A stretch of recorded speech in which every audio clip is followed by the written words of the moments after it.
Hello everyone, আসসালামু আলাইকুম। আজকে আমি রান্না করব ব্রয়লার মুরগি দিয়ে আলু। আর আলুটা আমি প্রথমে সিদ্ধ করে নিব।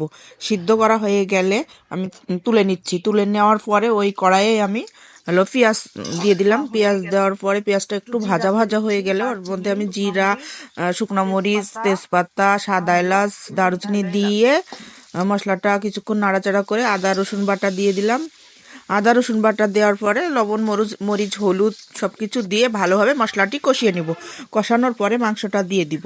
মাংসটা কষানো হয়ে গেলে মাংসটা কষাতে কষাতে আমি একটা কথা বলি, চুলার জালটা কিন্তু অনেক হাই ফ্লেমে রাখবেন। ব্রয়লার মুরগি রান্না করার সময় একটা খেয়াল করতে হবে যে মুরগিটা রান্না করার সময় জোরে জাল দিতে হবে। আস্তে জাল দিলে কিন্তু মাংসটা নরম হয়ে যাবে, এতে খেতে ভালো লাগবে না। আমি কিন্তু চুলার জালটা অনেক হাই ফ্লেমে রেখেছি, আপনারা ওইভাবে দিবেন। নামানোর আগ দিয়ে একটু জিরা গুঁড়া দিয়ে দিব। এখন আমি একটি পাত্রে ঢেলে নিব।